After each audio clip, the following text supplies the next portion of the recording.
Hello friends, हम आज शुरू कर रहे हैं हमारा paper number 4 cost and management accounting, सबसे प्यारा सब्जेक्ट हमारे सीए इंटरमीडिएट कोर्स का। क्यों मैंने बोला ये सबसे प्यारा सब्जेक्ट है हमारे कोर्स का? क्योंकि ये वो सब्जेक्ट है जो हमारे को पास करवाने में सबसे ज्यादा हेल्प करता है। यहां स्टूडेंट और टीचर दोनों बड़े रिलैक्स रहते हैं। हाँ जी, ये सब्जेक्ट बड़े इजीली हो रहा है, समझ में भी आ रहा है और एग्जाम भी क्रैक कर जाएंगे हम।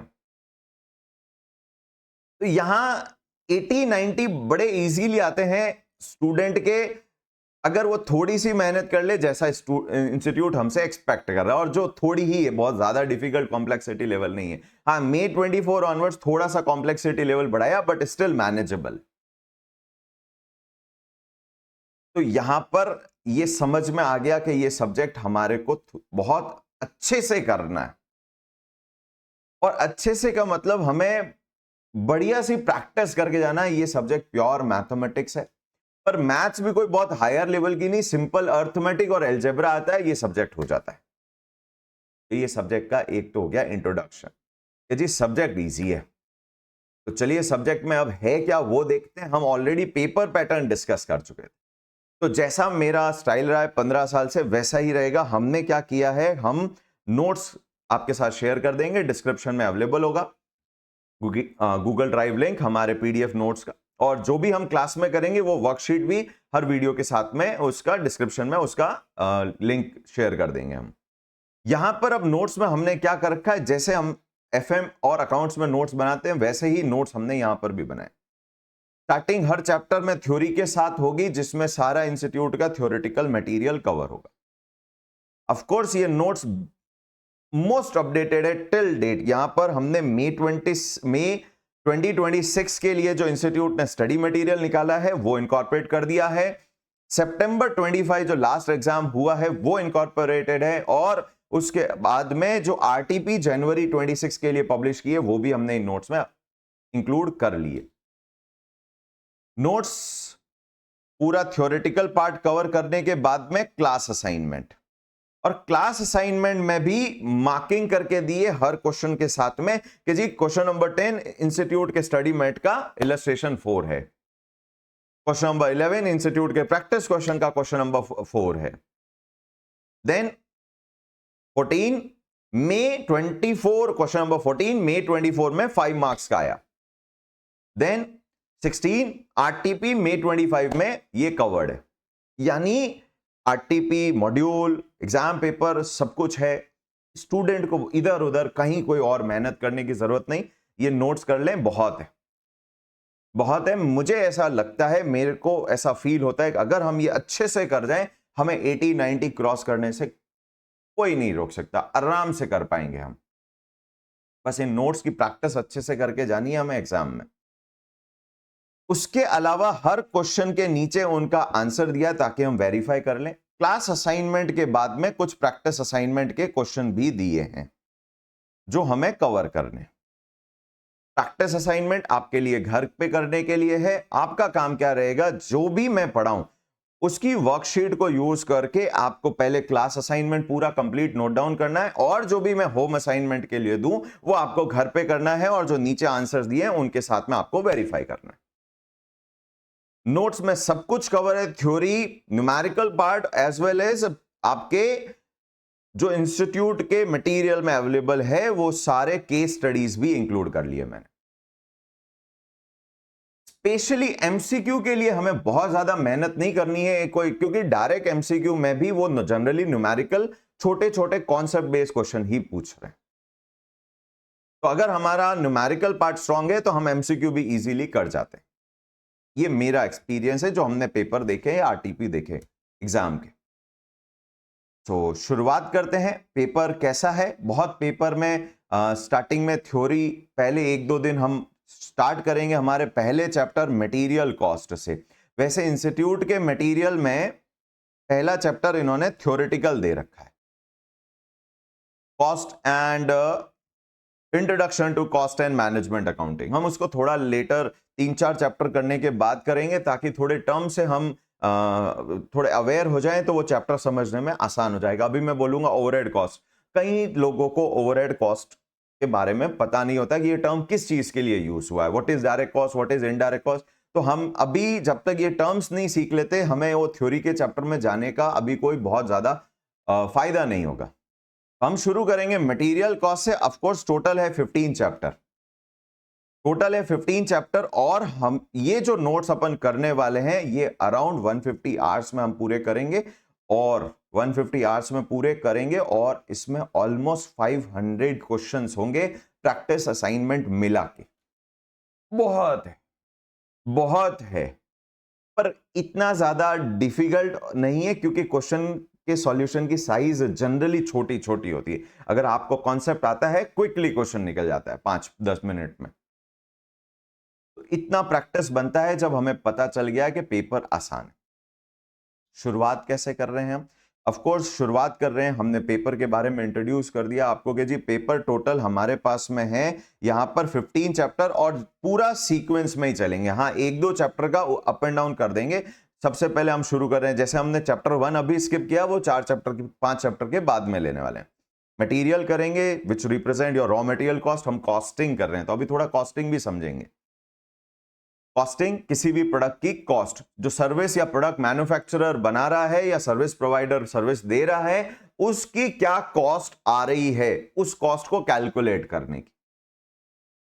अगर एक पेंसिल हम मैन्युफैक्चर कर रहे हैं, ये एप्पल की पेंसिल अगर हम मैन्युफैक्चर कर रहे हैं, तो इसमें मटेरियल भी लगा होगा, इसमें कुछ लेबर की कॉस्ट भी इंक्लूड हुई होगी, जो वर्कर काम कर रहे होंगे फैक्ट्री में, प्लस इसमें फैक्ट्री के बहुत सारे एक्सपेंसेस लगे होंगे, रेंट, वहां के डेप्रिसिएशन, वहां के पावर के एक्सपेंसेस। फिर उसके बाद भी अभी खत्म नहीं हुआ, ऑफिस के भी तो एक्सपेंस है, जहां ऑफिस में आपका अकाउंट्स, आपका एचआर, आपका लीगल डिपार्टमेंट बैठा होगा। अभी भी काम खत्म नहीं हुआ, बहुत सारा एक्सपेंसेस सेल्स एंड डिस्ट्रीब्यूशन में लगेगा।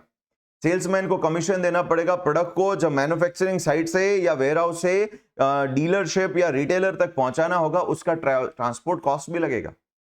ये सारे कॉस्ट को जब कंबाइन करते हैं, तो ये हमारी इस प्रोडक्ट की कॉस्ट आती है। तो डिफरेंट इंडस्ट्री जिनके अलग अलग कैरेक्टरिस्टिक्स है। एग्जाम्पल, जहां पर आपको एक सिंपल प्रोडक्ट है, जो सिंपल एक सिंगल मैन्युफैक्चरिंग प्रोसेस से कंप्लीट हो जाता है, वहां पर कैसे कॉस्टिंग होगी। या एक सर्विस प्रोवाइडर, हॉस्पिटल, होटल्स, उनकी कॉस्ट कैसे कैलकुलेट होगी। या फिर एक प्रोडक्ट जो बहुत कॉम्प्लेक्स प्रोसेस से निकल रहा है, प्रोसेस 1, फिर उसको प्रोसेस 2 में भेजते हैं, फिर प्रोसेस 3 में भेजते हैं, एग्जाम्पल कार मैन्युफैक्चरिंग। वहां उस प्रोडक्ट की कॉस्ट कैसे निकालेंगे, क्योंकि कॉस्ट तो एक ही फैक्ट्री में मल्टीपल प्रोडक्ट्स बनेंगे। ऐसा तो है नहीं कि अगर हम होंडा की कंपनी की बात करें तो वहां सिर्फ एक्टिवा बन रही है। एक्टिवा के भी 3 मॉडल बन रहे होंगे, 6G बन रहा होगा, ईवी बन रहा होगा, या 5G भी बन रहा होगा अगर बन रहा है अभी तो, या उससे अपग्रेडेड मॉडल भी पे भी वर्क हो रहा होगा, और उसके साथ में वहां स्पोर्ट्स बाइक भी बन रही है। तो किस तरीके से कॉस्ट को एलोकेट करेंगे वो सब यहां सीखेंगे, एलोकेट अपोर्शन करेंगे वो सब यहां सीखेंगे। तो यहां पर पहला कॉस्ट हमें समझ में आया कि हमें पहले एक एक कंपोनेंट पढ़ना है, और फिर उसके बाद ओवरऑल कॉस्ट पढ़नी है, और फिर बहुत सारे तरीके के हमारे इंडस्ट्रीज के बारे में पढ़ना है कि हर इंडस्ट्री में किस तरीके की कॉस्टिंग यूज होती है, प्रोसेस यूज, सिस्टम कैसा यूज होता है। इजी है, बहुत इजी है। तो एक पूरा सिस्टमेटिक वे में काम होने वाला है। तो जैसा ऑर्डर है ऑलमोस्ट वही ऑर्डर फॉलो करने वाले हैं जो हमारे मॉड्यूल का है। हाँ, 1-2 चैप्टर का हम अप एंड डाउन करेंगे, डिपेंड करता है कि हमारे को किस तरीके से इजी रहेगा पढ़ना और समझना। पढ़ते हैं आगे। तो हम शुरुआत कर रहे हैं हमारा फर्स्ट चैप्टर मटेरियल कॉस्ट के साथ में ना। अब ये मटेरियल कॉस्ट क्यों हम शुरू कर रहे हैं? सबसे प्राइम कंपोनेंट अगर कॉस्ट का बात करूं, सबसे prime component of course labour हो सकता है जहां स्केल बेस्ड इंडस्ट्री। तो अगर कॉस्टिंग की बात करूं, what is costing? Costing is your process to calculate process. What is running? Process to run. What is eating? Process to eat. What is costing? Process to calculate cost of a product or service. तो हमें cost calculate करनी है, सारे cost को add up करना है। बड़ा easy है वो, तब इजी होता है जब हम सिंगल प्रोडक्ट बना रहे होते हैं। सारे एक्सपेंसेस को टोटल करिए, divide by number of unit जो हमने प्रोड्यूस किए, मान लेते हैं सारे एक्सपेंसेस जो भी लगे सबको ऐड अप किया और 1 लाख आया, और टोटल हमने 1000 यूनिट बनाए। 1 लाख डिवाइड बाय 1000 करिए, 100 रुपए की कॉस्ट आ गई पर यूनिट। प्रॉब्लम वहां है जहां मल्टीपल प्रोडक्ट एक ही फैसिलिटी के अंदर बना रहे हैं, एक ही फैक्ट्री के अंदर बना रहे हैं। तो जब कॉस्ट की बात आ रही है, कॉस्ट या expense, what are the different type of cost we are going to incur? Cost किसी भी फैक्ट्री में, किसी भी प्रोसेस में, मैन्युफैक्चरिंग प्रोसेस में या सर्विस रेंडरिंग सर्विसेज में, यहां पर हमारे पास में मेजर कॉस्ट होती है एक मटेरियल कॉस्ट, जो उस चीज को बनाने के लिए हमें कंज्यूम करनी पड़ती है। तो इस पेंसिल को जब भी बनाया होगा तो इसमें कुछ तो सर्किट्स यूज हुए होंगे, कुछ प्लास्टिक यूज हुआ होगा और कुछ अदर मटेरियल यूज होगा जो इसको बनाने में यूज हो गया, कंज्यूम हो गया, जिसकी आइडेंटिटी खत्म हो गई इस प्रोडक्ट के बनने के साथ में। सेकेंड, जो हमारे एम्प्लॉइज हमारे पास में काम कर रहे होंगे, लेबर कहते हैं, जनरली उसको लेबर कॉस्ट बोलते हैं, पर यहां लेबर का मतलब सिर्फ वो लोग नहीं जो हमारी फैक्ट्री में काम कर रहे हैं, it include everyone, it's include complete human capital of the business.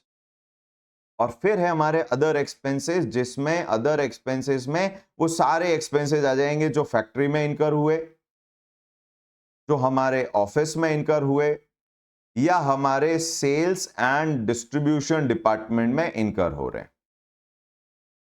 वो सारे other expenses, travel fee, travel expenses, your commission, your power, non cash में डेप्रिसिएशन, एवरीथिंग जो हम वो अदर एक्सपेंसेस के ऐड में डालते हैं।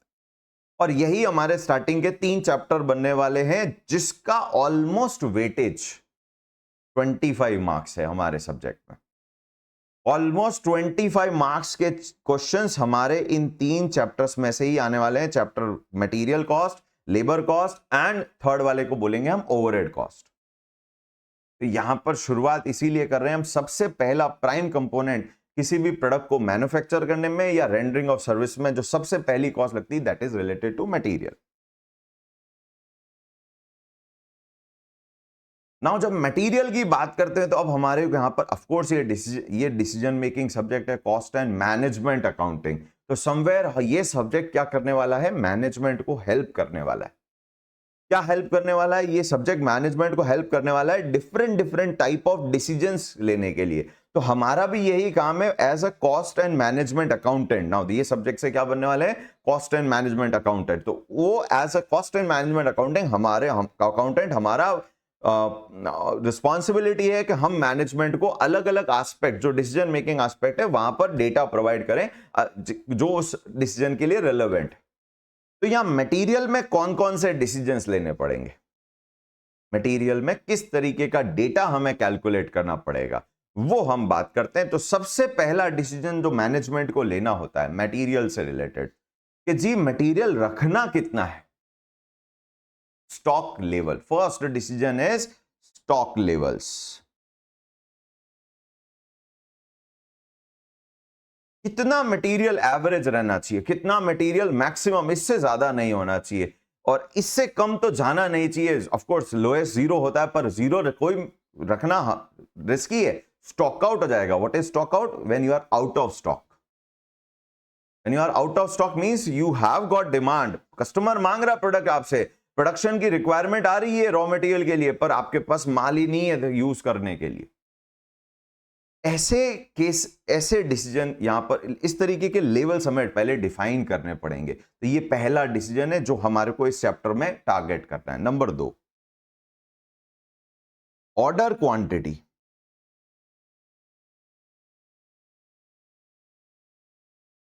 सप्लायर को कितनी क्वांटिटी का ऑर्डर देना है हमें, सप्लायर को कितनी क्वांटिटी का ऑर्डर हमें देना है, ये हमारा। क्योंकि यहां पर क्या प्रॉब्लम है सर, 1000 मंगवा लो या 2000 मंगवा लो, क्या ही फर्क पड़ता है? बहुत फर्क पड़ता है।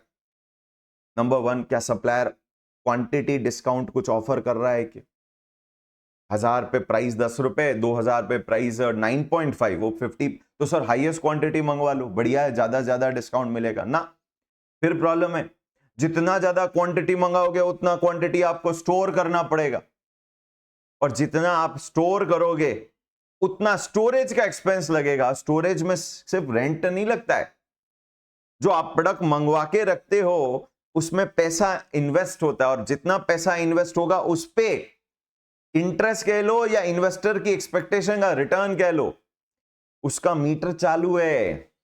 अच्छा, स्टॉक लेवल्स में भी बहुत इंपॉर्टेंट है ये मैनेज करना, क्योंकि अगर आपने मैक्सिमम लेवल एक बार डिसाइड कर लिया तो उसके ऊपर नहीं जाना चाहिए स्टॉक।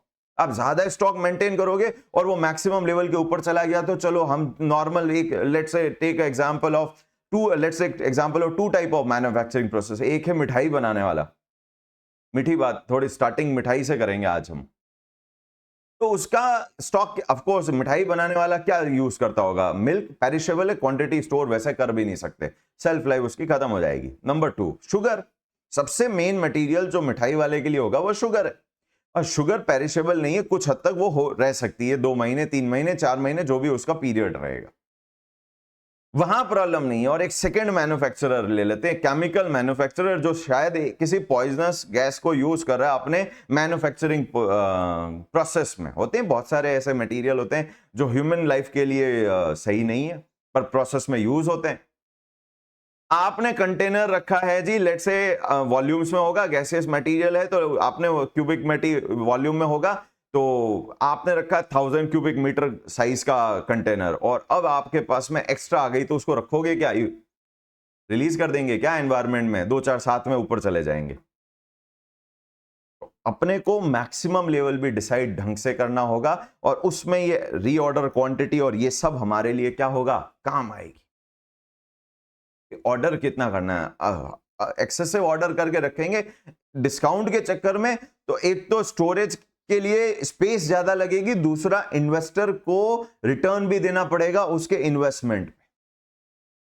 नेक्स्ट अगला डिसीजन क्या होगा, थर्ड, कि जी स्टॉक का वैल्यूएशन कैसे करना है। जो बच जाएगा क्लोजिंग स्टॉक रॉ मटेरियल का, उसका वैल्यू, क्योंकि बैलेंस शीट में वैल्यू लिखनी है, तो वो वैल्यूएशन कैसे होगा, उसके लिए एक जस्टिफिकेशन लगेगा, नहीं तो ऑडिटर क्वालिफाई कर देगा, तो वो स्टॉक वैल्यूएशन सीखेंगे। 3 मेजर काम तो हमें दिख गए, 3 मेजर काम तो हमें दिख गए। इसके अलावा भी छोटे मोटे और डिसीजंस होंगे, स्टॉक टर्नओवर कितना रहना चाहिए, स्टॉक आउट कॉस्ट को किस तरीके से मैनेज करेंगे, कि कई बार होता है कि ठीक है स्टॉक आउट क्यों होगा, अगर आपने रिक्वायरमेंट से कम स्टॉक रखा तो। अब हमारे पास में 1000 पीसेस हैं, ऑर्डर आया 5000 पीसेस का, 4000 पीसेस एक सेकेंड में तो प्रोड्यूस नहीं हो सकते, कस्टमर दूसरी जगह चला जाएगा, this is again a very bad scenario. देखो एक्सेस रखना वो भी प्रॉब्लम है, पर स्टॉक आउट होना ये और ज्यादा प्रॉब्लम है। क्यों? स्टॉक आउट का मतलब है आपके पास में कस्टमर आया, आपका प्रोडक्ट अच्छा है, वो आपके प्रोडक्ट की डिमांड कर रहा है, पर आपके पास देने के लिए प्रोडक्ट नहीं है, तो वो क्या करेगा, वो दूसरे काउंटर पे जाएगा, दूसरे सेलर के पास जाएगा, और अगर बाई चांस उसको दूसरे सेलर का प्रोडक्ट अच्छा लग गया तो शायद आपका कस्टमर कभी लौट के ही नहीं आए, इनफैक्ट 2 4 को और साथ लेके जाएगा, ना जी वहां पर प्रोडक्ट अच्छा है। तो ये जो स्टॉक आउट है ये और ज्यादा खराब है। एक्सेस रेंट और इंटरेस्ट, अगर एक्सेस स्टॉक रखोगे तो रेंट और इंटरेस्ट लगेगा, और कम रखोगे तो स्टॉक आउट लगेगा, दोनों ही साइड प्रॉब्लम है। तो हमारे को स्टॉक लेवल्स और टर्नओवर रेशियो, ये सब चीजें क्या करनी पड़ेगी, बहुत सोच समझ के काम करना पड़ेगा। इसको एक चीज इस तरीके से समझते हैं कि हम ये कोई छोटे बिजनेस की बात नहीं कर रहे, जहां पर मालिक हमारा काउंटर पे ही बैठा है और वो रोज जाके फैक्ट्री में और अपने स्टोर रूम में और वेयर हाउस में सब जगह जाके देख लेता है कि जी इतना मटेरियल पड़ा है, ये ज्यादा है या कम है, वो अपने एक्सपीरियंस जजमेंट के बेस पे डिसाइड कर रहा है। हम यहां बात कर रहे हैं जहां पर एक बहुत लार्ज स्केल पे वर्क हो रहा है, और जहां एंटरप्रेन्योर कह लें या बोर्ड ऑफ डायरेक्टर कह लें या सीएफओ कह लें, वो रोज रोज जाके स्टोर रूम वेयर हाउस उस जगह जाके वो चेक करने वाला नहीं है कि जी आज कम मंगाओ माल और आज ज्यादा मंगवाओ, रॉ मटेरियल के क्वांटिटी का ऑर्डर ज्यादा कर दो। हम यहां पर बात करें एक बहुत बड़े बिजनेस की, जहां पर रूल बेस वर्किंग हो रही होगी, जहां काम एग्जीक्यूटिव्स कर रहे होंगे और उनका काम है दिमाग नहीं लगाना, उनका काम है रूल्स को फॉलो करना, स्टैंडर्ड ऑपरेटिंग प्रोसीजर्स को फॉलो करना। तो अब ये स्टैंडर्ड ऑपरेटिंग प्रोसीजर्स क्या है, वही हमारा इस सब्जेक्ट का मेन काम है। शुरू करते हैं, सबसे पहला, आज पढ़ाई भी शुरू कर देते हैं। सबसे पहला टॉपिक स्टॉक लेवल्स। इजीली हम इस सब्जेक्ट को, जैसा मैंने कहा, 150 आवर्स तक कंप्लीट कर जाएंगे। 500 क्वेश्चंस की प्रैक्टिस करनी है, बढ़िया वाली मुझे ऐसा लगता है कि हम 80-90 इजीली क्रॉस करेंगे विद दिस अपडेटेड मटेरियल जो मैं करवा रहा हूं। और हम कोई फॉर्मूला रटने वाले नहीं, हम फॉर्मूले के लॉजिक तक पहुंच जाएंगे। हर फॉर्मूले के जहां तक होगा हम पूरा इन डेप्थ स्टडी करेंगे। सिर्फ ऊपर ऊपर का फॉर्मूला पढ़ के जाने वाला अब जमाना ना रहा। इंस्टीट्यूट रिजल्ट कट करता जा रहा है लोअर, और जितना नीचे जा रहा है हम देख रहे हैं पिछले 4-5 अटेम्प्ट से रिजल्ट नीचे, result percentage is going down. तो उसको मैनेज कैसे करेंगे? अच्छी पढ़ाई करके। तो अच्छी पढ़ाई के लिए अच्छा मटेरियल यूज करेंगे और अच्छे से समझेंगे, कॉन्सेप्ट क्लैरिटी भी होनी चाहिए। शुरुआत करते हैं स्टॉक लेवल्स के साथ में। तो अब हम यहां कर रहे हैं जी स्टॉक लेवल्स के रूल बना रहे हैं बिजनेस के लिए। छोटी दुकान की बात नहीं कर रहे, बड़े बिजनेस की बात कर रहे हैं। तो बड़े बिजनेस में किस तरीके के लेवल्स मैनेज होंगे, किस तरीके से लेवल डिफाइन होंगे। ऑफ कोर्स डिफाइन करने के लिए पहली बार तो एंटरप्रेन्योर कह लो या सीनियर मैनेजमेंट को कह लो, अपना एक्सपीरियंस और जजमेंट लगाना ही पड़ेगा। बाद में एग्जीक्यूटिव फॉलो करते रहेंगे। तो अब यहां पर पहले तो हम डिफाइन क्या करने वाले हैं, कौन कौन से स्टॉक लेवल डिफाइन करने वाले हैं, अभी मैं ऑलरेडी बता चुका हूं आपको क्या क्या स्टॉक लेवल है। Number 1 maximum level, poisonous gas बाहर निकल गई 2-4 साथ लेके उड़ जाएगी। तो सबसे पहला है जी स्टॉक लेवल में सबसे टॉप जो हमारा कंटेनर होगा, जो हमारी स्टोरेज स्पेस होगी, उसमें मैक्सिमम कितना हम स्टोर कर सकते हैं, मैक्सिमम उसकी कैपेसिटी क्या रखनी है हमें। नंबर 2 जो और ज्यादा इंपॉर्टेंट है, किस लेवल तक के स्टॉक पे हमें वापस से क्या करना है, नया ऑर्डर रिलीज करना है। मैंने कहा ना, मालिक रोज आके, एंटरप्रेन्योर रोज आके स्टोर रूम में देखेगा नहीं, आज इतना क्वांटिटी है, चलो जी इतना ऑर्डर कर दो, आज उतना क्वांटिटी कम है, आज ज्यादा ऑर्डर करो, आज क्वांटिटी ज्यादा पड़ी है, कम ऑर्डर करो ना, इतना समय ही नहीं है। He is engaged in almost 50 more businesses. वो कहां एक एक बिजनेस में जाके रोज देखेगा, रोज नहीं देखेगा, पर ऑफकोर्स पीक टाइम में आ जाएगा, पीक टाइम में आ जाएगा। तो हमारा नेक्स्ट लेवल हो गया जी रीऑर्डर लेवल। थर्ड लेवल जो हमारी दूसरी वर्ड सिनेरियो में चली जाती है बिजनेस। पहला है पॉइजनस गैस बाहर आ रही है, दूसरा है या एक्सेस स्टॉक है रखने का, ओवरफ्लो हो रहा है। दूसरा है जहां हमारे पास स्टॉक ही नहीं है और स्टॉक आउट हो रही है, तो कम से कम इतना तो हमेशा रहना चाहिए, मिनिमम लेवल। तो मैक्स हो गया, मिनी हो गया, तो इन दोनों के बीच का एवरेज लेवल। इन चार के बाद में एक सबसे ज्यादा प्रूडेंट अप्रोच वाला स्टॉक, कि भैया इतना तो कम से कम होना चाहिए, नहीं तो आ गया डेंजर, बिजनेस हो जाएगा बंद। That will be your fifth stock level, danger level.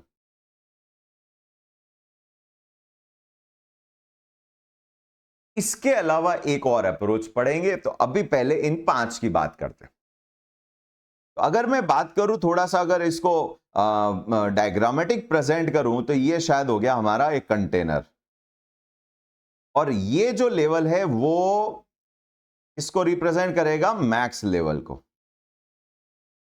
Minimum कहां होगा सर? वो बॉटम पे होगा, बॉटम तो 0 होता है, तो फिर वो लेवल थोड़ी डिफाइन करना है, वो तो पता ही है 0 ना ना। मिनिमम का मतलब इतना तो हमेशा रहना चाहिए, इससे कम नहीं जाना चाहिए। ऑफ कोर्स कभी कभी तो वो भी 0 पे पहुंचेगा स्टॉक पीक सीजन में, पीक सीजन में, बट ऑन एन एवरेज इससे नीचे कभी नहीं जाता जी, हमारे पास इतना स्टॉक हमेशा रहता है। तो मिनिमम लेवल बॉटम नहीं होगा, मिनिमम लेवल बॉटम से ऊपर होगा।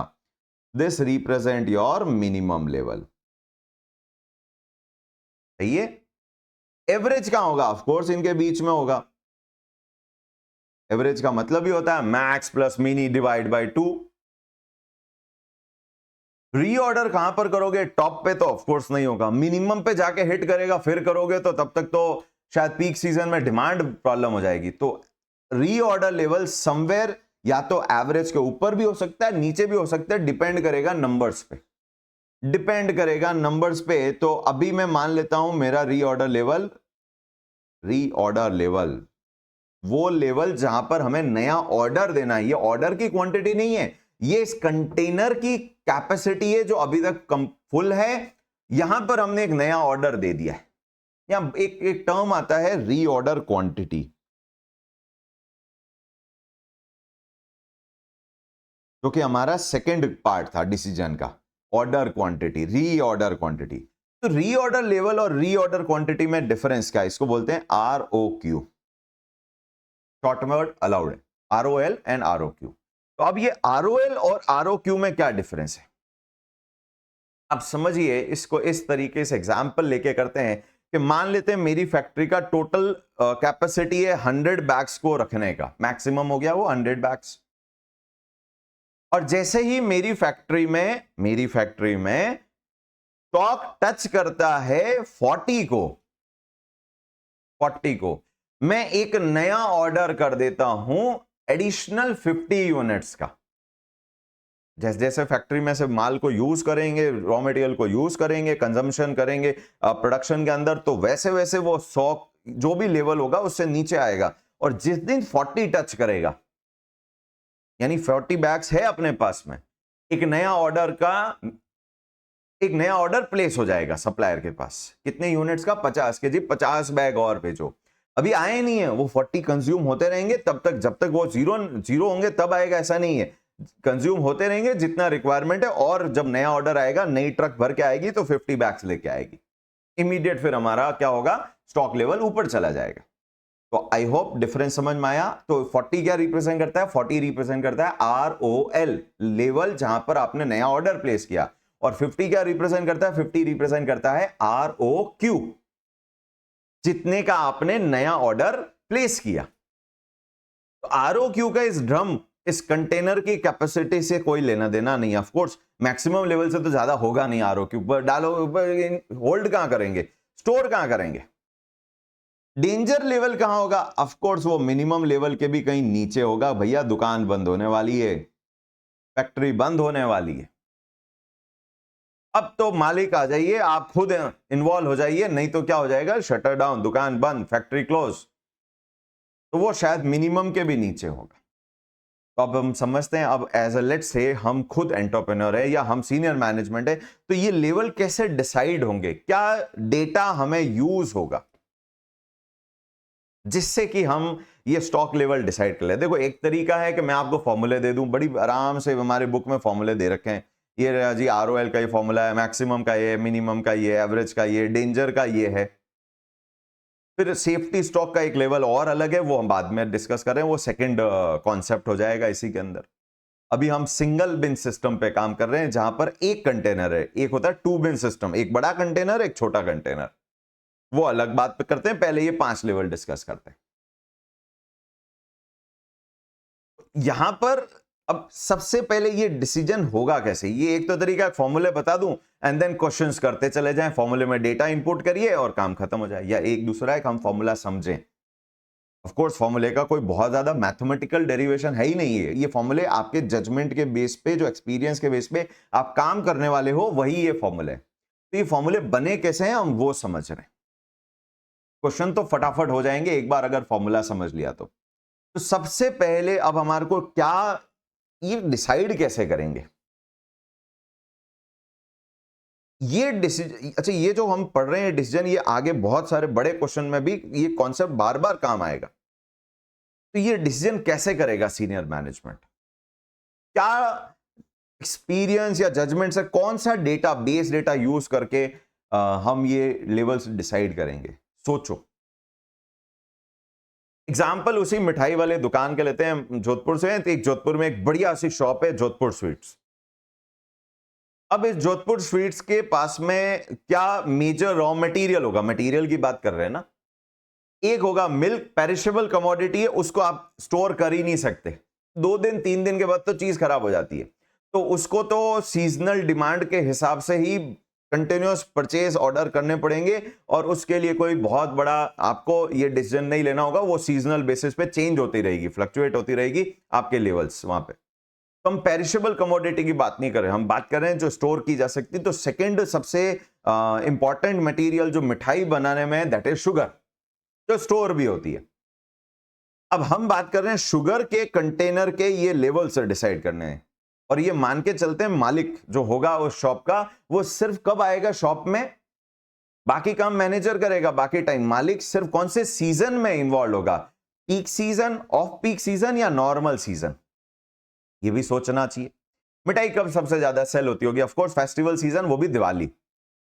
इसका मतलब जो भी ओनर होंगे वो दिवाली पे वो भी अवेलेबल होंगे, मैनेजर्स तो होंगे होंगे, ओनर भी अवेलेबल होगा, तो there will be a double check हर चीज का।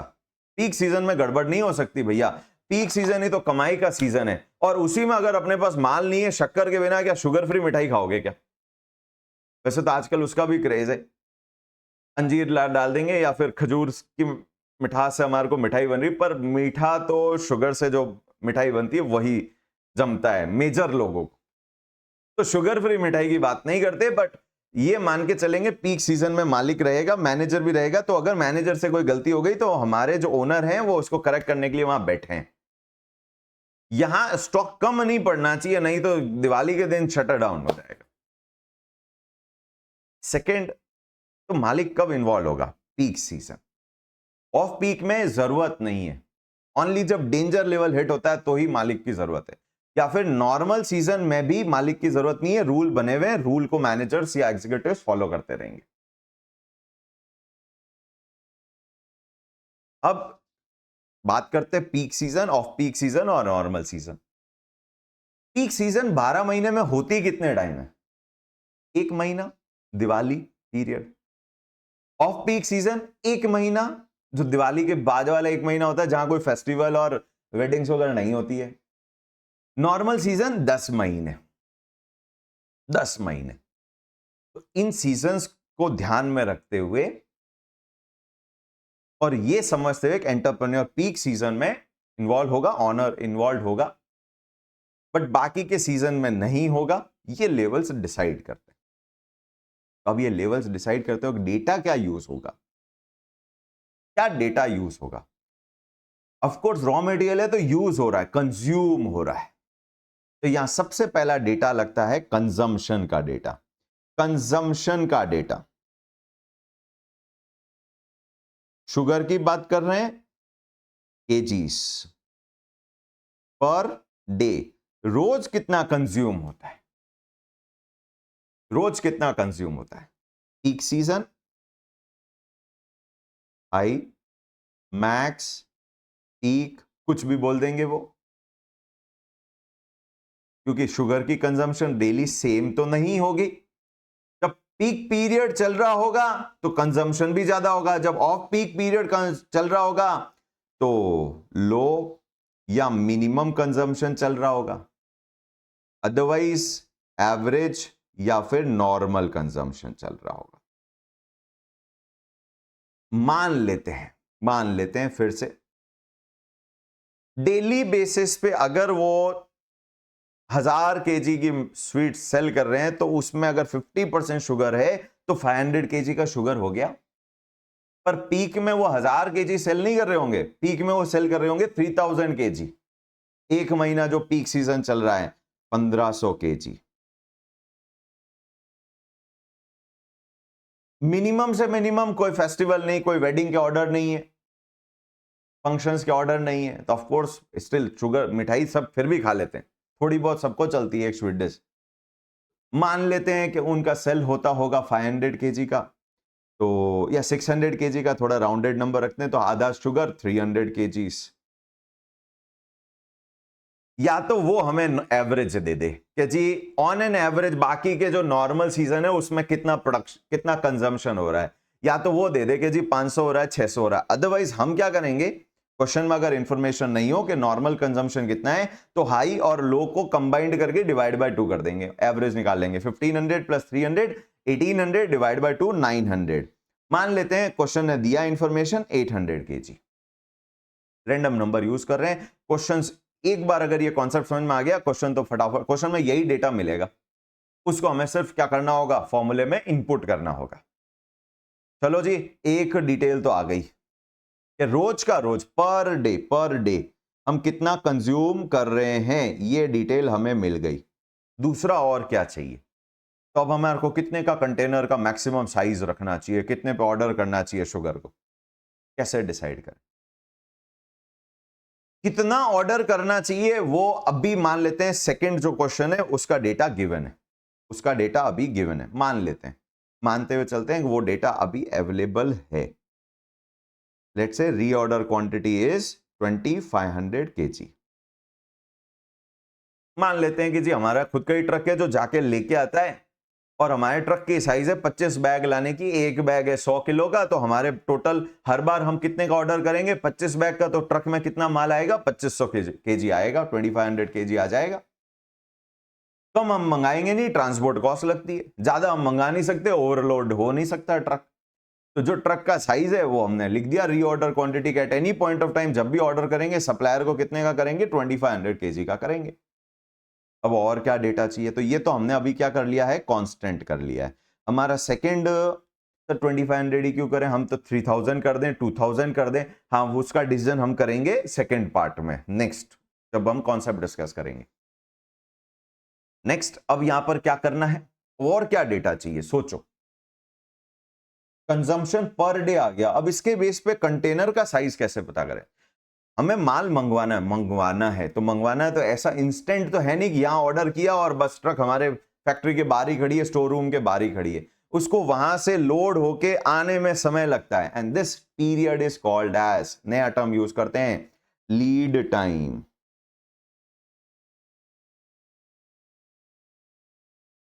Lead time, what is lead time, lead time is the time gap, gap किसके बीच में, हमने ऑर्डर किया, the point, the time at which order is placed, और वो ऑर्डर हमें रिसीव हुआ। सर एक दिन ही तो लगता है, पास वाली मंडी से ही तो मंगवाते हैं, नहीं, जो पर्सन साल के 50,000 केजी या 1,00,000 केजी कंज्यूम कर रहा होगा, तो वो लोकल मार्केट से नहीं खरीद रहा होगा, वो शायद मेन सप्लायर से खरीद रहा होगा, मेन मैन्युफैक्चरर से खरीद रहा होगा। और शुगर मेन मैन्युफैक्चरिंग हमारा UP, sugar belt of India, तो वहां से माल आने में समय लगेगा। ये समय भी कांस्टेंट नहीं रहेगा, डिपेंड करता है दो चीजों पे, उस सप्लायर के ऊपर कितना लोड है। पीक सीजन में सिर्फ आपके यहां शुगर कंज्यूम नहीं हो रही, मिठाई कंज्यूम नहीं हो रही, पूरे इंडिया में कंज्यूम हो रही है, और जब पूरे इंडिया में कंज्यूम हो रही है तो सबको शुगर की रिक्वायरमेंट है, सारे स्वीट शॉप वालों को रिक्वायरमेंट है, तो सब लोग उसको ऑर्डर कर रहे होंगे, तो वो ओवरबर्डन होगा ऑलरेडी। एक तो उसके पास में स्टॉक की प्रॉब्लम होगी, दूसरा ट्रांसपोर्टर खुद भी बिजी होगा, पीक सीजन में उसको सब जगह माल पहुंचाना। तो जब हमारी पीक सीजन चल रही होगी तब ट्रांसपोर्ट में माल आने में भी लीड टाइम भी ज्यादा लगेगा। कॉम्बिनेशन देखो, आप 1500 जब कंज्यूम कर रहे हो तो ट्रांसपोर्ट भी माल लेट ही आ रहा है, मान लेते हैं 10 दिन में माल आएगा,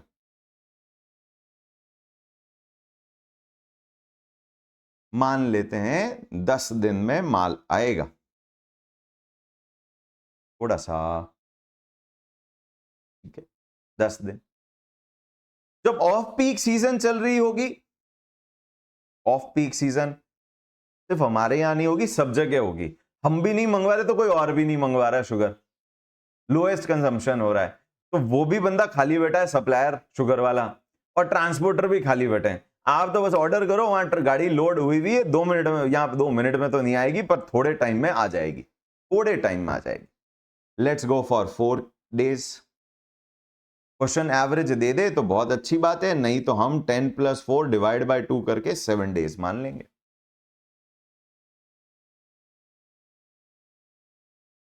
अब क्वेश्चन ये आता है कि जी एक ये डेटा आ गया, अब क्या हम अब डिसाइड कर सकते हैं क्या ये लेवल्स, तो सबसे पहला लेवल कौन सा डिसाइड होगा, सबसे क्रूशियल है कि जी नया ऑर्डर कब प्लेस करना है, कब करना है, कितने का करना है, वो फिक्स कर दिया हमने 2500 का। इस फिगर को थोड़ा सा बढ़ा देते हैं, मेरे ख्याल से ये 5600 हो रहा है एवरेज में, तो हम फिगर को 5000 केजी कर देते हैं, 5000 केजी। अब यहां पर सबसे पहला क्रिटिकल क्वेश्चन है कि जो नया ऑर्डर कब प्लेस करना है, कि स्टॉक लेवल इस लेवल को हिट करे, नया ऑर्डर प्लेस हो जाना चाहिए 5000 केजी का। तो हम सबसे पहला फॉर्मूला बना रहे हैं, फर्स्ट फॉर्मूला हम बना रहे हैं रीऑर्डर लेवल, रीऑर्डर लेवल। अच्छा यहां क्वेश्चन में हमें थोड़ा ध्यान रखना है, यहां मैंने लीड टाइम डेज में ही दिया हुआ है, क्वेश्चन कई बार क्या करता है, कंजम्पशन तो देता है हमारे को डे वाइज और लीड टाइम दे देता है वीक में। एक दिन में 1000 किलो कंज्यूम कर रहे हैं और 2 वीक में आता है, तो ये आपस में मल्टीप्लाई नहीं हो सकते। 1000 केजी पर डे 2 वीक से मल्टीप्लाई होगा 2000, इलॉजिकल नंबर है। पहले इस वीक को क्या करना पड़ेगा, डेज में कन्वर्ट करना पड़ेगा। 2 week into 7, 14 days into 1000, 14,000 multiply होगा। तो ये जो डिनोमिनेशन है टाइम का, कंजम्पशन का और लीड टाइम का, वो क्या होना चाहिए, सेम होना चाहिए। तो थोड़ा क्वेश्चन की ट्रिक्स के बारे में भी साथ साथ चलाते हैं कि क्वेश्चन में हमें कहां ध्यान देना है। नेक्स्ट बढ़ते हैं आगे, रीऑर्डर लेवल। तो रीऑर्डर लेवल सबसे पहले अब कैसे डिसाइड होगा, रीऑर्डर लेवल कैसे डिसाइड होगा। डेटा काफी आ चुका है अब हमारे पास में। ये 1500, 800, 300, 10, 7, 4, ये ऑफ कोर्स मैनेजमेंट की, सीनियर मैनेजमेंट के एक्सपीरियंस के बेस पे आया होगा, उनका जजमेंट है। जजमेंट गलत होगा, दैट इज देयर रिस्क। हम एग्जीक्यूटिव, हमें फॉलो करना है, हमें फॉलो करना है। अब ये रीऑर्डर लेवल डिसाइड कैसे होगा, किस सीजन को ध्यान में रखते हुए रीऑर्डर डिसाइड होना चाहिए, पीक, ऑफ पीक या normal. Peak season, off peak season या नॉर्मल सीजन। यहां समझना पड़ेगा कि कमाने का महीना कौन सा है। कमाने का महीना है हमारा पीक सीजन, उस वक्त स्टॉक आउट नहीं होना चाहिए।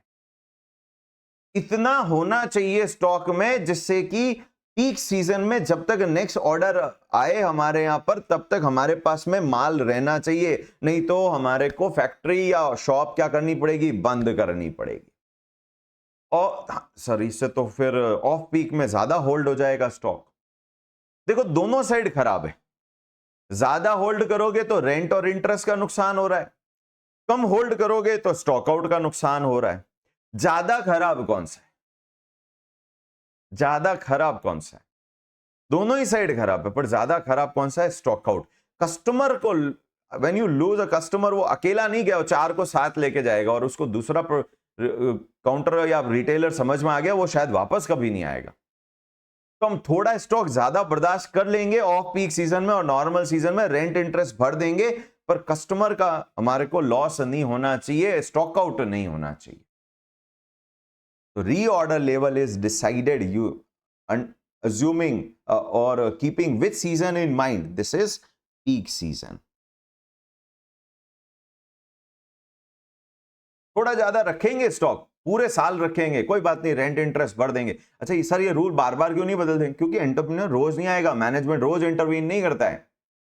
साल के लिए एक साथ रूल बनता है, स्टैंडर्ड ऑपरेटिंग प्रोसीजर्स, फिर आप फॉलो करिए। थोड़ा कॉस्ट एक्स्ट्रा लगेगा, मैनेजमेंट के पास रोज रोज छोटे काम के लिए टाइम नहीं है।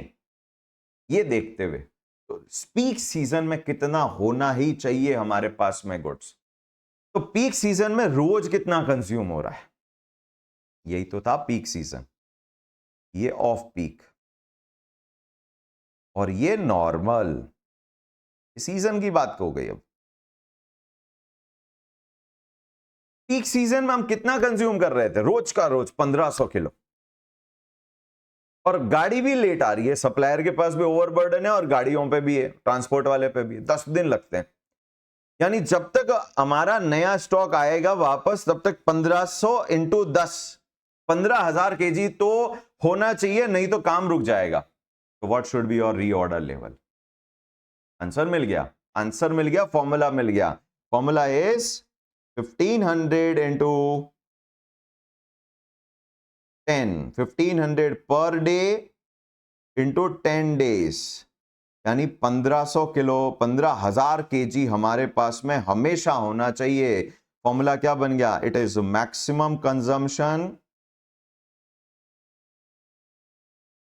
पर पीरियड, पीरियड डे हो सकता है, वीक हो सकता है, मंथ हो सकता है, multiplied by maximum lead time period. दोनों का डिनोमिनेशन सेम होना चाहिए, मैं पहले ही समझा चुका हूं। डेज को वीक से मल्टीप्लाई करेंगे, 2000 केजी पर डे को 2 वीक से इलॉजिकल नंबर हो जाएगा। यानी हमारा रीऑर्डर लेवल क्या हो गया जी, 1500 किलो, 15,000 किलो। इतना तो हमेशा होना चाहिए। पीक में भी काम चल जाएगा, 10 दिन में माल आ जाएगा, तो 5000 किलो ही तो आएगा। मल्टीपल ऑर्डर करेंगे, 15,000 पे एक कर दिया, 5 दिन पे 10,000 प्लस 5,000 जो आने वाला वापस 15,000 कंबाइंड हो गया। New order which is coming उसको भी स्टॉक लेवल में काउंट करेंगे, एक और ऑर्डर कर देंगे 10,000 पे, तो अब 2 ऑर्डर हो जाएंगे, 10,000 माल आ रहा है, 10,000 केजी, फिर 5,000 प्लस 10,000 टोटल 15,000, एक और ऑर्डर प्लेस कर देंगे। इस तरीके से रोटेशन चलता रहेगा। अब कौन सा लेवल डिसाइड करना है जी?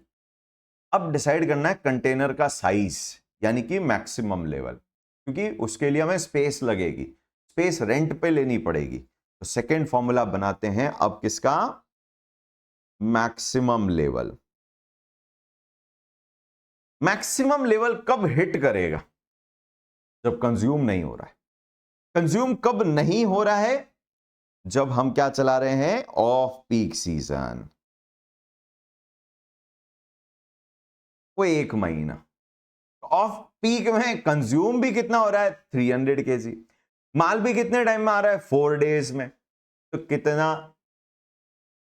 1200 ना, नीचे नहीं जाना है। कंजम्पशन की बात है कि जी ऑफ पीक में सिर्फ 1200 किलो ही कंज्यूम होता है, तब तक नई गाड़ी आ जाती है। तो ऑफ पीक का सिनेरियो कैसा होगा? सबसे पहले तो ऑफ पीक में किस लेवल पे आपने नया ऑर्डर किया होगा? 15,000 पहले से फिक्स है। 15,000 पे आपने एक ऑर्डर फिक्स दे दिया। कितने दिन में माल आ रहा है? 4 दिन में। रोज का कितना कंज्यूम कर रहे हो? 300 किलो। 1200 केजी कंज्यूम हो रहा है। इतने में आ गई जी नई गाड़ी, गाड़ी भर के आ गई रॉ मटेरियल की। तो ये 15,000 में से अभी तक कितना कम हुआ? 300 और मल्टीप्लाइड बाय 4, 1200 केजी। और अब इस गाड़ी को खाली करो, खाली तो करनी पड़ेगी गाड़ी को। कितना आया माल? 5,000। तो लो जी, वापस स्टॉक लेवल क्या हो गया? 15,000 से नीचे आया, 1200 किलो कंज्यूमशन हो रहा है रोज का 300 किलो। कितने पे पहुंच गया? 15,000 माइनस 1200 प्लस 13,800 पे, और 5,000 आई, गाड़ी खाली होते ही वापस क्या हो गया? अब 18,800। यानी आपको at any point of time इतना तो रखना पड़ेगा, नहीं तो ओवरफ्लो हो जाएगा। 18,800 फॉर्मूला दिखा जी। फॉर्मूला क्या बना? What is 15,000? ROL, reorder level, plus ROQ minus minimum consumption per period multiplied by minimum lead time period. या नॉर्मल क्यों नहीं लिया? कई बार क्वेश्चन आ जाता है, बात समझते हैं। ROL ऑलरेडी फिक्स कर चुके थे फर्स्ट फॉर्मूले में। ROQ गाड़ी का साइज है, ऑर्डर का साइज है, वो हमारा जो हम सेकंड टॉपिक करेंगे उसमें भी कांस्टेंट बन जाएगा। सिर्फ चेंज क्या हो सकता है? कंजम्पशन और लीड टाइम का पीरियड। अब अगर अच्छा, ये हमेशा कॉम्बिनेशन में ही चलेंगे क्या? कंजम्पशन और लीड टाइम अपने अपने कॉम्बिनेशन के साथ चलेंगे। जब भी 1500 होगा 10 का ही लीड टाइम लगेगा, पीक सीजन है, सीजन स्पेसिफिक है। जब भी 300 होगा वो 4 से ही मल्टीप्लाई होगा, वो 7 या 10 से नहीं हो सकता है। और जब 800 होगा वो 7 से ही मल्टीप्लाई होगा। ये कॉम्बिनेशन में चलेंगे क्योंकि वो सीजन स्पेसिफिक है। तो अब यहां क्या ले सकते थे अपन? यहां पर मिनिमम की जगह एवरेज वाला कॉम्बिनेशन ले सकते थे या फिर मैक्स वाला ले सकते थे। बात समझते हैं? जितना ज्यादा आप ये फिगर बढ़ाओगे ब्रैकेट वाला, उतना ही मैक्सिमम लेवल कम होता जाएगा, क्योंकि उसके आगे साइन क्या है? नेगेटिव साइन है। जितना ब्रैकेट का फिगर बढ़ेगा उतना मैक्स लेवल गिर जाएगा।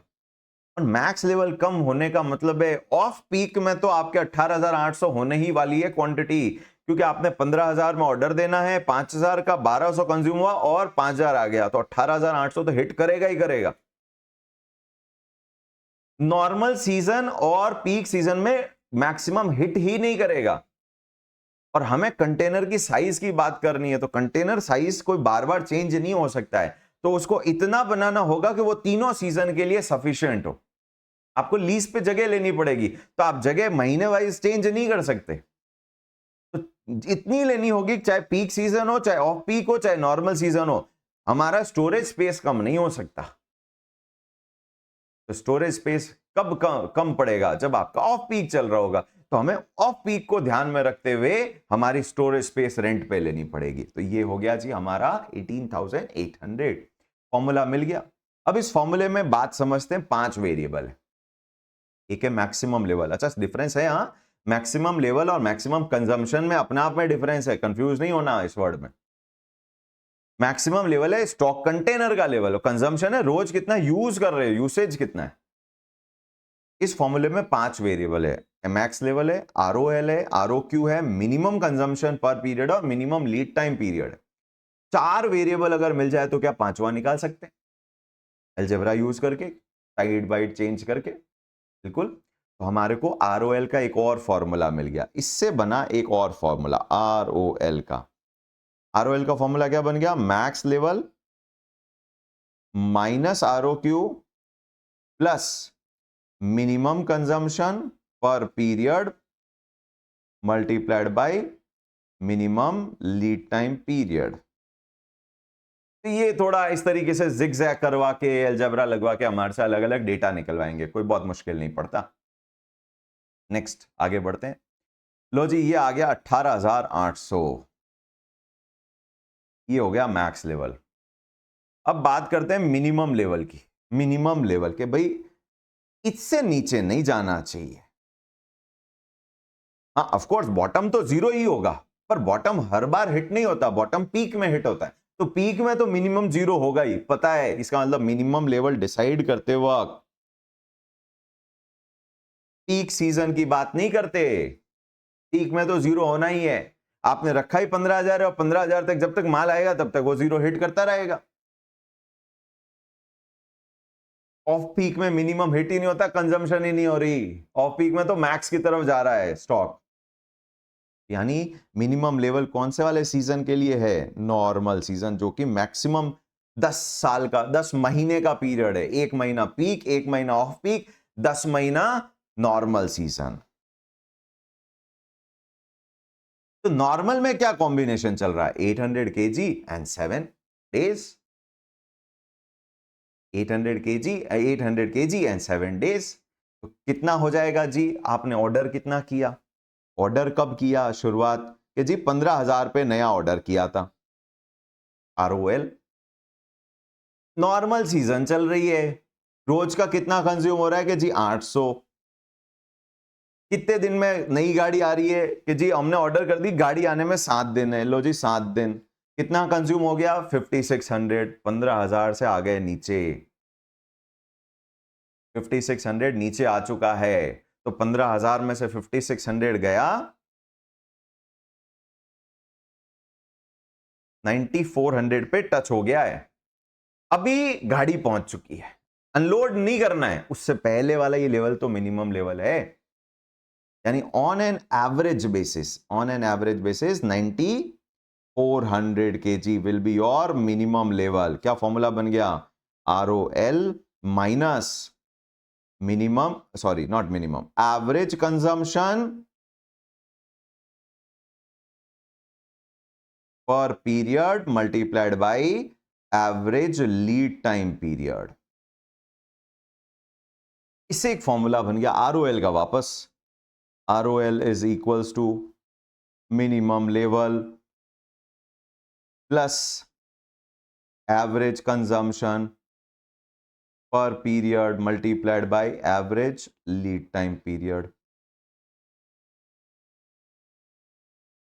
3 फॉर्मूले बना दिए। कितना आ गया था? 9400। लो जी मिनिमम लेवल आ गया हिट 9400। तो अब इन दोनों का एवरेज कर देते हैं। Average level, fourth formula. What is average level? Of course average का मतलब ही होता है max level plus minimum level levels divided by 2, which is equals to maximum level था 18,800 I think, and minimum level है हमारा 9400 divided by 2 gives us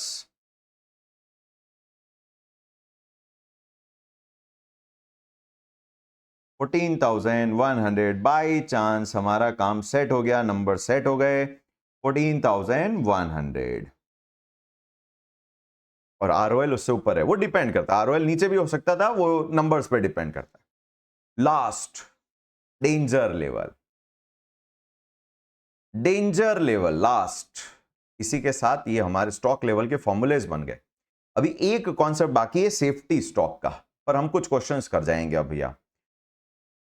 उससे पहले what is danger level?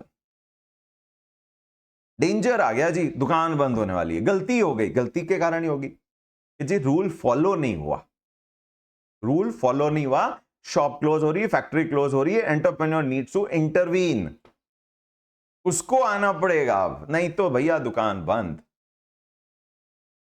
गलती कब होगी, कौन से सीजन में होगी? जिसकी प्रॉब्लम है।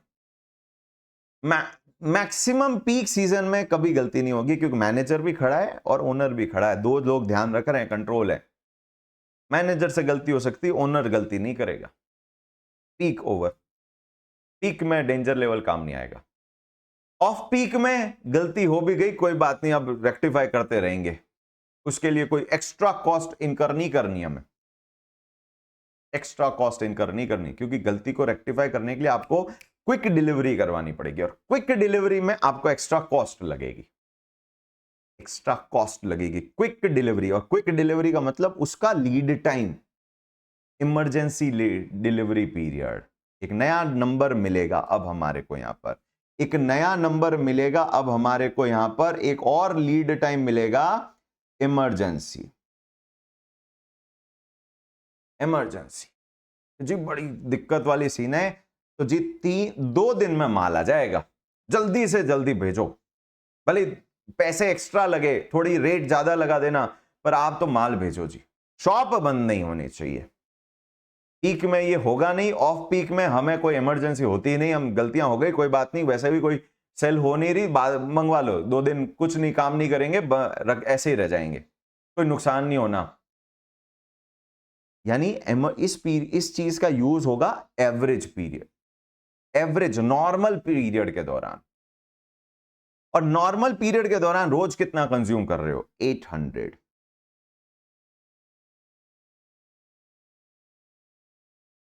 पीक में होना नहीं इमरजेंसी, ऑफ पीक में डर नहीं है, ये नॉर्मल की बात है, 10 महीने वाली बात है। 10 महीने में ऑन एन एवरेज 800 है, और गलती हो गई तो 2 दिन में माल तो मंगवाना पड़ेगा, नहीं तो नुकसान होगा स्टॉक आउट का। 2 दिन में, यानी कि हमारे को कितना डेंजर लेवल सेट होना ही चाहिए। यहां इस लेवल को हिट करते ही एंटरप्रेन्योर के पास इंफॉर्मेशन होनी चाहिए, भैया आप इन्वॉल्व हो जाइए, ज्यादा कॉस्ट पे करने का डिसीजन लेना है और हमें स्टॉक मंगवाना है। फॉर्मूला मिल गया हमें डेंजर लेवल का। 5th danger level, it is 800 multiplied by 2, 1600 kg। ये बॉटम से थोड़ा सा ऊपर होगा, जो इमरजेंसी पीरियड में काम आएगा stock, 1600। It is average consumption per period multiplied by emergency lead time period. I hope everyone understood these 5 formulas।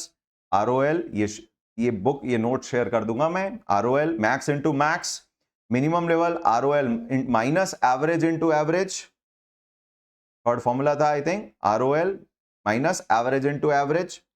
Next maximum level, ROL plus ROQ minus minimum into minimum. RO max level, it is ROL plus ROQ minus minimum into minimum, and averages, ये अभी formula हमारा pending है क्योंकि हमने अभी तक safety stock किया नहीं है।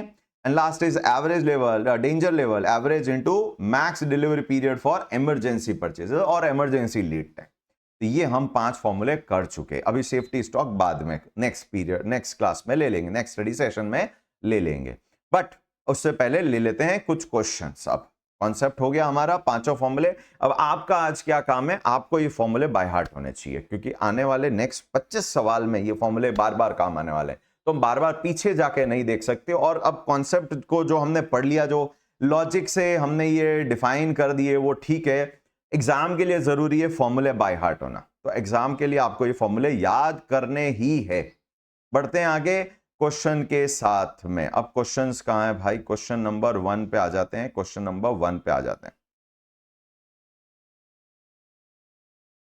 तो अगर आपको ये डेटा मिल जाए कंजम्पशन का, लीड टाइम का, ध्यान रखना अगर एवरेज डेटा नहीं हो कंजम्पशन या लीड टाइम का, तो मैक्स और मिनी के डेटा को ऐड करके डिवाइड बाय 2 कर दीजिएगा। नंबर एक तो स्टूडेंट को ये ध्यान देना है।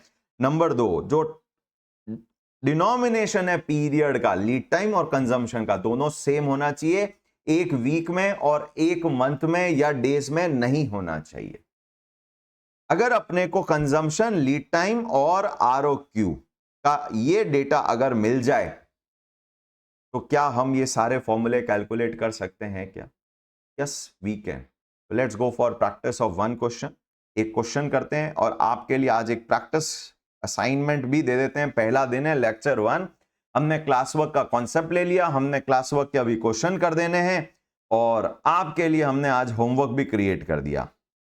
क्वेश्चन नंबर 1 हो सकता है क्या जी? बिल्कुल हो सकता है। आपको 3 अलग अलग रॉ मटेरियल 3 बार क्वेश्चन सॉल्व करना है। सबका मिक्स नहीं हो सकता है, सबका मिक्स नहीं हो सकता। ए बी सी अलग अलग चीजें। तो आपके पास में नॉर्मल कंजम्पशन है, आपके पास में मिनी कंजम्पशन है, मैक्सिमम यूसेज है, कंजम्पशन मिल गया। Order quantity R O Q भी मिल गई तीनों की।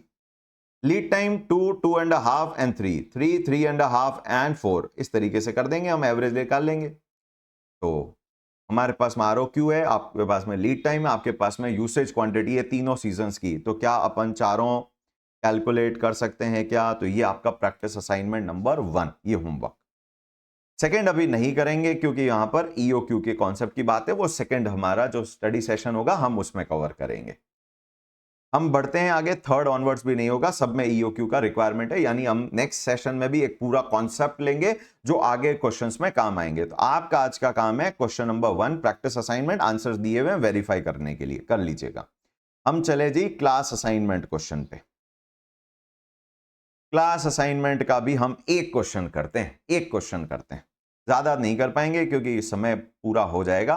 तो हमारा यहां पर हम लेते हैं क्वेश्चन नंबर, बाकी हम नेक्स्ट क्लास में ले लेंगे, थर्ड क्वेश्चन नेक्स्ट क्लास में ले लेंगे, 1 भी ले लेंगे। 1 वैसे कुछ नहीं है हमारा, वही 5 में से 4, चलिए 1 और 2 दोनों लेते हैं। Reorder quantity of material X, reorder quantity of material X is 5000 kg। Question number 1, ROQ 5000 kg। ROQ symbol बड़ा ध्यान से यूज करिएगा, short word allowed. Maximum level 8000 kg, max level है अवेलेबल, कंजम्पशन नहीं है, 8000 kgs।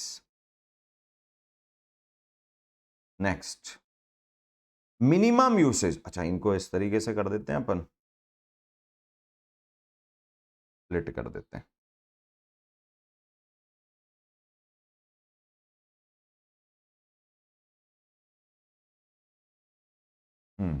अब बढ़िया है। फिर और क्या दिया है इन्होंने? मिनिमम यूसेज, यूसेज दिया है जी हमारे को। मिनिमम यूसेज 50 kg पर आर, टाइम का डिनोमिनेशन आर में बदल रहा है, ओहो नॉट वीक डेज, ध्यान रखना पड़ेगा। तो इंटू 24 कर देंगे ना, डिपेंड करता है फैक्ट्री कितने घंटे खुली है। फैक्ट्री 8 घंटे काम करेगी तो 8 घंटे यूसेज होगा ना, बाकी 24 थोड़ी होगा, तो हमें फैक्ट्री के टाइमिंग भी ध्यान रखने पड़ेंगे। Minimum reorder period, lead time मिल गया, मैक्स लेवल है, ओहो daily working hour in factory 8 hour, ये काम आ गया। तो हमारे पास में क्या क्या आ गया? हमारे पास में है एक minimum consumption per hour 50 kg, hours per day 8, तो मिनिमम कंजम्पशन पर डे आ गया हमारा 50 मल्टीप्लाइड बाय 8, यानी कि मच 400 kgs। चलो ये तो पता चल गया। एक और क्या दिया है? Minimum reorder period, minimum lead time 4 days. अब हम मिनिमम कंजम्पशन भी डेज में निकाल चुके हैं, लीड टाइम भी डेज में आ चुका है। और क्या दिया हुआ है? बस, और हमें पूछा क्या है? हमें पूछा है रीऑर्डर लेवल, ROL निकालो जी, ROL निकालिए। निकाल सकते हैं क्या? ROL का formula number 2, maximum level available है, ROQ मैक्सिमम लेवल अवेलेबल है, ROQ अवेलेबल है, देन क्या है सेकेंड फॉर्मूले में, minimum consumption and minimum lead time. Minimum consumption आ गया एंड मिनिमम लीड टाइम आ गया। फॉर्मूला डायरेक्ट अप्लाई करना है, it is RO Q, sorry max level, क्या फॉर्मूला था, max level minus RO Q plus minimum consumption into minimum lead time. ये याद होगा तो ही काम बनेगा, तो अब हमें याद करके काम करना है, कोशिश यही करेंगे। Maximum level is how much, 8000 kg minus RO Q 5000 plus 400 into 4. So let's see what is 3000 plus 1600. 4600 is your ROL. 4600 is my ROL.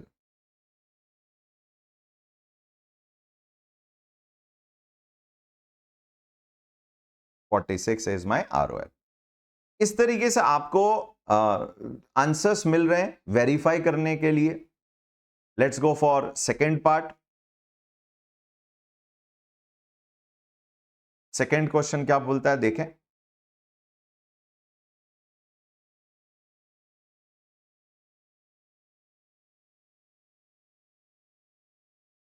Second question, max consumption की बात करते हैं। अब डेटा यहीं अरेंज कर देते हैं। कंजम्पशन में 12000 यूनिट पर वीक है, ध्यान रखेंगे। मिनिमम है, ये मैक्स हो गया, ये मिनी हो गया 4000। एवरेज नॉर्मल वर्ड यूज किया इन्होंने 8000। आरओ क्यू हमें दे रखा है 48000। टाइम मिनिमम, लीड टाइम हमें दे रखा है मिनिमम 4 वीक्स, सब वीक्स में ही दे रखे हैं, तो हमें कोई चेंज करने की जरूरत नहीं है। मैक्सिमम 6 वीक्स, तो 6 + 4 डिवाइड बाई 2 इज 5 वीक्स। सारे वैल्यूज अवेलेबल है और इन्होंने बोला है रीऑर्डर लेवल निकालो, मिनिमम लेवल निकालो, मैक्सिमम लेवल निकालिए, बोला डेंजर लेवल भी निकालिए। तो सर इसके लिए तो एक इमरजेंसी लीड टाइम भी चाहिए, एवरेज स्टॉक लेवल तो दिया नहीं है। हिंट है, एग्जाम में आप अज्यूम करेंगे, कॉस्टिंग में थोड़ा एजम्पशंस लगा सकते हैं आप। हिंट मींस ये मैंने एजम्पशन दिया है। Assume maximum delivery period in emergency lead time is obvious, it should be less than the minimum lead time. तो हम यहाँ emergency lead time रखते हैं 4 है तो इसको 3 कर देते हैं और ये एवरेज वाला यहाँ पर मूव हो जाएगा 8000। तो सारा डेटा जो हमने अभी कॉन्सेप्ट में यूज किया था अवेलेबल है। तो क्या आप ये चारों पांचों कैलकुलेट हो सकता है? यस। तो ये भी एक तरीके से असाइनमेंट में डाल देते हैं। प्रैक्टिस असाइनमेंट में आज आपको क्वेश्चन नंबर 1 करना है और क्लास असाइनमेंट का ये जो क्वेश्चन नंबर 2 इलस्ट्रेशन 2 डिस्कस किया है ये भी आपको सॉल्व करना है।